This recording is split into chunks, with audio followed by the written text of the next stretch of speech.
Now I'll just. Yeah, sorry. Number 2, Jaden Daniels. You saw it already. But, all right, Jayden, you're having a great year, still the leader for the Rookie of the Year, but Bo Nix is coming, all right? And you guys have crashed down to earth. You lost your last two games. I get it. Philadelphia, Pittsburgh, 2 playoff-bound teams, it appears, so that's okay. But you just had 1 touchdown and 1 interception in the 2 games combined, 23 rush yards in the 2 games combined, about a 70 passer rating in those 2 games. So you need a big game, and you need a win. And also because you can belie the Cliff Kingsbury second half curse, all right? We've seen his teams fall apart in the second half everywhere. All right, Arizona 2021, they start 10-2, lose 5 of the next 6 games, including the playoff game, with Kyler Murray, who's become a very good quarterback. Texas Tech, he did it with Johnny Manziel and Patrick Mahomes and Baker Mayfield, all these guys, second half collapses. You be the one to make sure that doesn't happen. Jayden, I do believe in you. And at number 1. Okay, let's talk about this. That's just absurd. I mean, Jaden Daniels is under duress right now. He needs to play big and a big win. No, he doesn't. He's a rookie quarterback who's been playing awesome, who's had some moments, but like, what? It's ridiculous. And yeah, he lost to a great team, the Philadelphia Eagles, and a great team, the Pittsburgh Steelers. This is a young team, the Commanders, with a young quarterback that are way ahead of schedule. Majority of people, not me, majority of people didn't even have them in the playoffs. Now they're fighting and competing to win the division. So just stop. Seriously, like that's crazy. What are we constantly expecting these rookie quarterbacks to be able to do? Like, it doesn't make any sense. Is he under pressure if he really wants to win that Rookie of the Year and something like that? Yeah, sure. And I do think he wants to win that. All these players want to win those awards. Never let them make you think that it's not important to them. It always is. It always is. But in the grand scheme of things, no. Do you want to see him continue to get better and play better? And would it be awesome to have him play a great game? Sure. But like, I don't know, like, is it just a win? Does he need to throw for over 300 yards, rush for 50, and throw 3 touchdowns? Like, is that what we're saying he needs? Because what if it's a very straightforward game, 240 yards, 1 touchdown, no interceptions, 17 for 22, 23, 24, whatever, and they win by 14, 21 points? But it's a lot of running, a lot of handing the ball off, a lot of short passes. Because, again, this is a bad Dallas Cowboys team. Do they have to put on a show?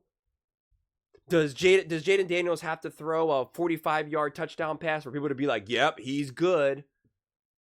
They're trying to win games. This isn't the Jaden Daniels show. This is the Washington Commanders. And they do need to take care of business, which I strongly believe they will. But it's like, there's no big game that's needed from any player for the Washington Commanders. Because I think it's just, again, this will be a do your job game. Everyone just do your job and you're going to win. You're going to win very nicely and very convincingly. And it could be a get right game where it's like, all right, let's get Jayden back to some of the stuff that he was doing before. It could be. Again, who knows? Who knows what the actual approach is? I don't see it as, because again, they've crashed down to earth. Like, I disagree with that. It was a tough loss against the Steelers. And quite frankly, they were in that game with the Philadelphia Eagles right up until the very end. That score was both misleading for multiple reasons, quite frankly. But they were in it right up to the end. They were on the road against a divisional team, the Philadelphia Eagles. That was always going to be a really tough game for a rookie quarterback, going up against Vic Fangio, going up against Mike Tomlin, defensive coaches that know how to attack a rookie quarterback that they've consistently done over their careers. That was always stacked against Jaden Daniels, also not being 100% healthy. No, I disagree wholeheartedly. People are acting like Jaden Daniels is somehow on like a downward trajectory, which is just obviously not true. Look at Jaden Daniels.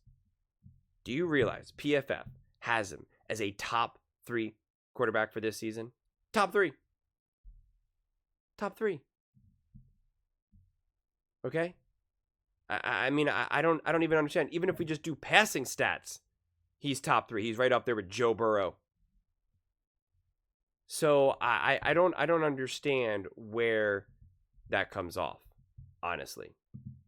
Even if we just do the last 3 weeks where people are apparently saying, oh my God, it's a disaster, he's crashing, he's burning, he's still right there. He's still 11th.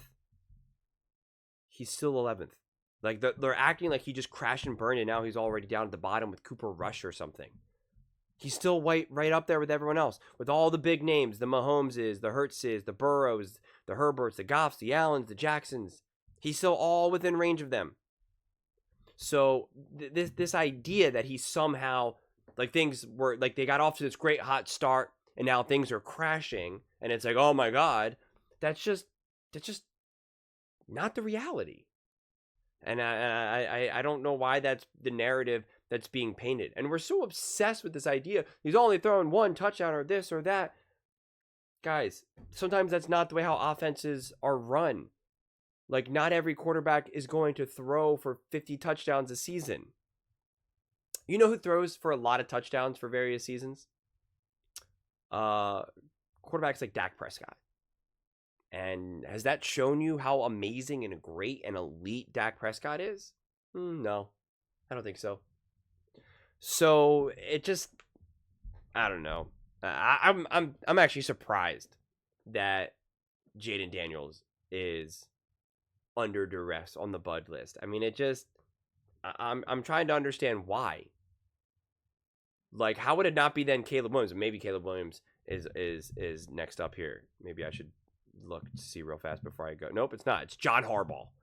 Right. Like, that's my point. John Harbaugh, whose team is you know, so poorly coached right now, where they have penalties through the roof. Joel Embiid, who's getting in fights with reporters and his own teammates, and you got Jaden Daniels sandwiched between the two of them. Like, one of these is not like the other. One of these is actually consistently performing and doing his job and elevating his team and is completely making them relevant for the first time in years. And the other one is significantly underperforming and causing fundamental issues for his team. Can we see the difference? Like, that's why I'm so happy I just went forward now, because it's like, it doesn't make sense. It literally makes no sense, and it makes even less sense now that you see who else is up there.